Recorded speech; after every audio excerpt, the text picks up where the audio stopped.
Hi friends, मेरीच्या चॅनलमध्ये तुमच्या सगळ्यांचं स्वागत आहे। आज आपण बनवणार आहोत कांदे पोहे। ही अशी रेसिपी आहे जी प्रत्येक घरात महाराष्ट्रामध्ये बनते आणि ती माझ्या पद्धतीने कशी बनवायची आहे एकदम चांगल्या पद्धतीने मी तुम्हाला दाखवते। हे बघा फ्रेंड्स, इकडे तेल मी आता गरम करून घेतलं आहे। सगळ्यात आधी मी हे शेंगदाणे आहेत ते एकदम चांगले तळून घेणार आहे याच्यावरती तेलावरती। सगळ्यात आधी तेलावरती तळून घेणार आहे शेंगदाणे, एकदम ब्राऊन होऊसपर्यंत तेलावर मस्त तळणार आहे। हे बघा शेंगदाणे एकदम मस्त गोल्डन झालेले आहेत। आता हे आपण शेंगदाणे पहिले काढून घेऊया। आता गोल्डन झाल्यानंतर शेंगदाणे काढून बघा कसं मस्त गोल्डन झालेले आहेत। आता हे शेंगदाणे आपण वाटीमध्ये काढून ठेवून देऊया। इथे वाटीमध्ये मी आता शेंगदाणे काढून घेतलेत, ते आपण बाजूला ठेवून देऊया। आता इथे आपण तेल गरम आहे, त्याच्यामध्ये आपण थोडीशी राई टाकूया।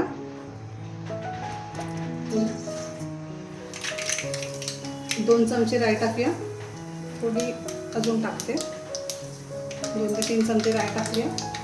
त्याच्यामध्ये आता आपण राई तडतडली आहे, याच्यामध्ये आपण आता कढीपत्ता टाकूया।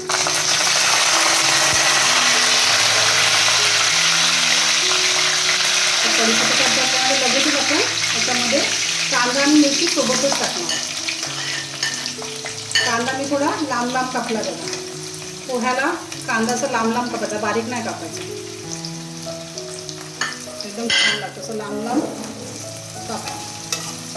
तो दातामध्ये येतो ना, कांदे दातामध्ये येतात ना खाताना, तो पोहा खूप सुंदर लागतो। आता मी हे पूर्ण गोल्डन फ्राय करून घेणार एकदम। आणि इकडे मी आता पोहे धुवून ठेवले, हे बघा चाळणीमध्ये असे पोहे मी आता धुवून ठेवलेत। आता इथे गोल्डन होऊसपर्यंत आपण हे मस्त भाजून घेऊया। इथे आता कांदा आपला मस्त गोल्डन झालेला आहे। आता इथे आपण हळद टाकणार आहोत। आता 1 चमचावर हळद टाकणार आहे, थोडीशी अजून टाका, मस्त कलर आहे, जराशी अजून टाकली आहे। आता याला हलवूया मस्त, मस्त तळून याच्यामध्ये गेले हळदीमध्ये। आता ह्याच्यावरतीच आपण मीठ टाकणार आहोत पहिले, आणि नंतर आपण वरती टाकलं ना मीठ तर कांद्याला मीठच लागत नाही, त्यामुळे ह्याच्यावरती मस्त मीठ टाकून घेणार आहोत आणि मग व्यवस्थित हलवणार। आणि आता आपण ह्याच्यावरती पोहे लगेचच टाकणार। आता हे पोहे आपण टाकून घेऊया। पोहे टाकताना गॅस थोडा कमीच ठेवा। पोहे टाकले, आता आपण हे मस्त मिक्स करून घेऊया। तर व्यवस्थित मी मिक्स करून घेते। हे बघा इकडे व्यवस्थित आता आपण मिक्स करून घेतलं आहे। आता आधी आपण थोडं मीठ टाकलेलं, आता परत थोडंसं मीठ टाकणार आहोत। थोडंसं मीठ टाकायचं आहे, थोडंच टाका कारण की आधी आपण टाकलेलं आहे। आता जेव्हा हे मीठ टाकणार ना तेव्हा आपण थोडीशी ह्याच्यावर साखरसुद्धा टाकणार आहोत, थोडीशी साखर टाकणार आहोत। आता हे थोडंसंच मिक्स करायचं आणि लगेच ह्याच्यामध्ये लिंबाचा रस टाकायचा आपल्याला। थोडं मिक्स करूया पहिले, साखर थोडी खाली सगळीकडे जाऊ द्या। कलर किती सुंदर आला बघा। मी इथे 1 लिंबाचा रस घेतलाय, तो आता मी टाकून देते।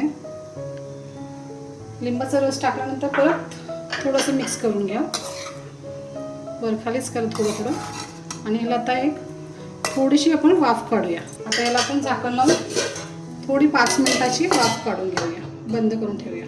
इथे आता आपण एक वाफ काढून घेतली आहे मस्त। आपला पोहा बघा किती सुंदर दिसतो बघा,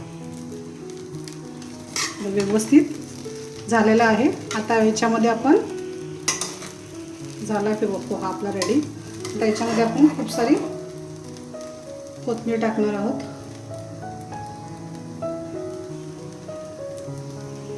आणि याच्यामध्ये आपण जे शेंगदाणे तळलेले आहेत ते वरून टाकणार। एवढे क्रिस्पी लागतात ना, असेच टाकायचे तळून। हे सगळं आता आपण एकदम व्यवस्थित मिक्स करून घेऊया। शेवटचं मिक्स करायचं आहे आणि गॅस बंद करायचा आहे आणि परत ढाकण लावून ठेवायचं असं 2 मिनिटं, त्याच्यानंतर खायचं आहे। महाराष्ट्रीयन स्टाईल कांदे पोहे रेडी आहेत। तुम्ही मस्त घरी बनवा, मस्त खा आणि कसे झालेत ते मला कमेंट करून सांगा। आणि माझ्या चॅनलला सबस्क्राईब करायला विसरू नका। थँक्यू।